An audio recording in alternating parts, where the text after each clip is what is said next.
I know this is something that my mom used to tell me all the time when I was a kid when I would win an argument that, okay, I'm winning it, but like I'm not going to get the grace of, wow, that was a really good argument. Well done. That's kind of how this feels to me. Where, yeah, like Oregon is a better team. Fine. Like the first matchup really doesn't matter all that much. But are we just out of control with this spread now that we are overdoing it to the point where, okay, you've made your point. Oregon is better, but they're not that much better. Like Washington's still a good football team, but the number's just too big here. That game that they did win, Oregon did outgain them by 125 yards. It was what happened on fourth down when they go 0 for 3 there. And, they ran on them for 200 plus yards. Well, where would you say, no, I'm not going to take the points? Is 7 more fair than knocking on 10? I would probably have it 7, 6.5. Like Okay. at that point, then I would say Oregon, lay the points. But to me, like all the strengths that Oregon possess, like, okay, yeah, Oregon's a better football team in a lot of ways, but they're not that much better. Bo Nix is better. He's having a better season, but Michael Penix is not far behind. Duck defense, 6th in EPA per pass allowed. Huskies are 15th. Oregon may have the coaching advantage here, but it's not that much better. But I think this is just something where the spread's too big. And at the end of the day, that's really all I care about. I wouldn't say Michael Penix has fallen off a cliff, but some of those advanced metrics, like, isn't like the beginning of the season baked into that, because his numbers the last couple weeks are not impressive. And against this high-powered Ducks offense, I would be worried. And the defense, sometimes the Huskies defense looks good, and then sometimes I'm watching them and they just seem a bit lost. So there needs to be more consistency on that side of the ball. Yeah, I mean, there's no question that Washington has the ability to keep up with them offensively. It's just that mismatch of the Ducks offense against the Washington defense is why we got to this number, and that's why I think they're going to cover that number. But as far as Washington, they do play in a lot of one-score games, and that's why people are down on them a little bit with the numbers. Like, hey, look, they've won all these one-score games. They're 6-0 in one-score games this season, but yeah, and so that's not going to continue. The idea is that's not going to continue, and okay, it's all going to come to a head here in this matchup. But yeah, they should get some credit for being in every game. I mean, they still have not lost yet, but the problem is that's not. A lot of numbers would tell you that's not a top 50 defense, and that's going to be a problem. I'm leaning first half under right now. Maybe this is a slower start. Both of these teams a lot on the line, and they're trying to figure each other out, more of a defensive battle. Georgia also, I was looking at this, I thought it was interesting, has struggled in the red zone more than Alabama has. Georgia has had 68 attempts for 45 touchdowns, whereas Alabama 32 touchdowns in 45 red zone chances. So maybe Alabama does get something going in the red zone, and that could help them keep it closer. But right now, I'm just going to bet the under. The scrambles and design runs, I have to believe, have something to do with that red zone success for Alabama, because they've been oh so good at that. But I'm fading the idea that this is going to be a lower scoring game. I think the play here is the over. I think the total's going in the wrong direction here. I think part of it might be reputation. I mean, Joe, you mentioned like this isn't your usual Alabama team. I don't think this is our usual Georgia team. Like, you think of Georgia, you think of these first round NFL guys pretty much at every single level where they are stopping everything in their way. I don't see that. You might have some NFL talent there, like that's fine, I'll admit that, but this is not a Georgia defense that's just stopping everybody. I think it's the Georgia offense. I think that's what's made them oh so effective. You look at how they performed the last 5 games, 7.5 yards per play. It took a while for Georgia's offense to get going, but I think it has gotten going now. Yeah, EPA per rush, it's outside the top 40, but the passing attack is still excellent. Jalen Milroe scrambles and design runs and all of that good stuff. I think that will also be interesting, where Alabama can keep up in that regard. Don't necessarily have a play on the side, though certainly one path to this is that Georgia just scores a ton of points. You can certainly see that happening.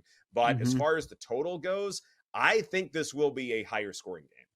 Yeah, I think that's the play. Georgia in the over. I like that.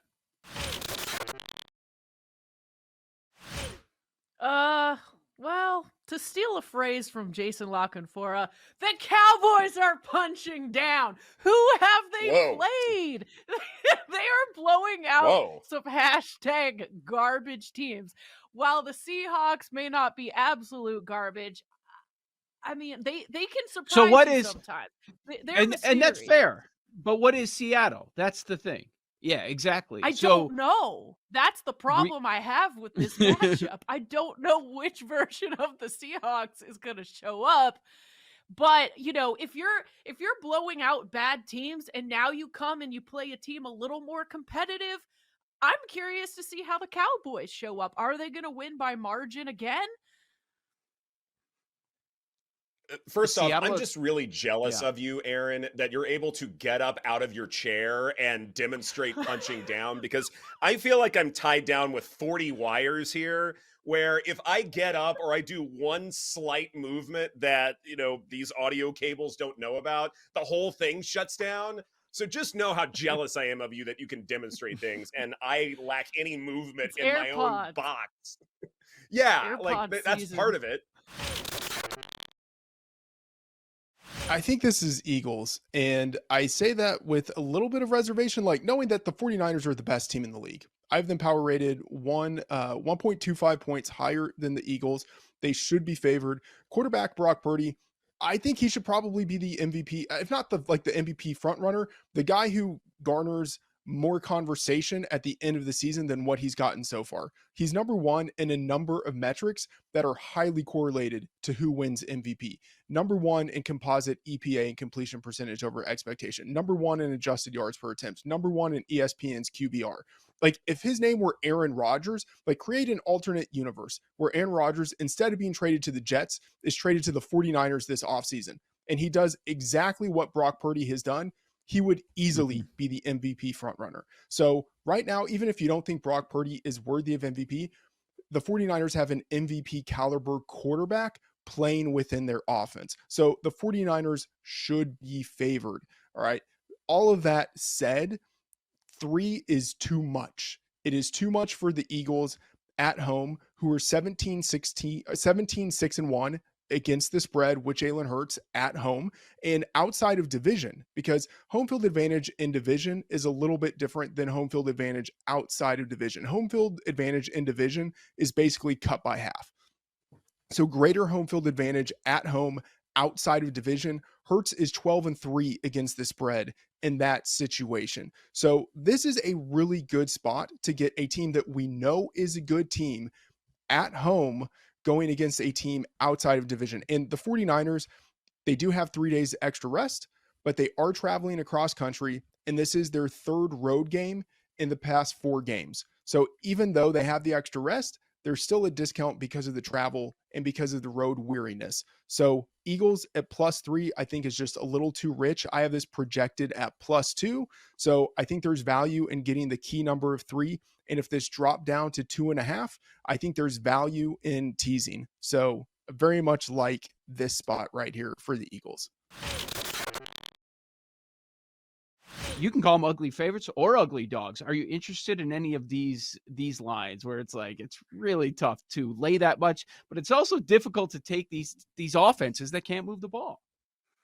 Yeah, no doubt about it. The one that jumps out to me, I think, is a bit of an overreaction because they got, the break speed off them is the Arizona Cardinals +5.5 against Pittsburgh. Obviously the Rams killed them. I understand that they did not play well at all. Kyler Murray has not looked good so far, but I think you are to a degree just betting on him, getting his feet under him and continuing to play better ball. He really has not scrambled much at all. Like forget design runs. He hasn't scrambled a ton. And so you almost are kind of taking a risk of betting he's going to do that in this game because he's going to need to, against a very, very good Steelers defensive line. But I just come back to Pittsburgh's secondary, outside of a Joey Porter Jr., maybe we get a Minka Fitzpatrick here, is not talented. It's not good. And I think you are going to see a Marquise Brown, a Michael Wilson, a Trey McBride. In particular, Trey McBride's probably a guy I'd keep an eye on for props. The linebackers have been getting decimated with injury in Pittsburgh, and I think he'll be a focal point here. But that is the dog. Among all those ugly dogs you just mentioned, I like Arizona +5.5 here in this game.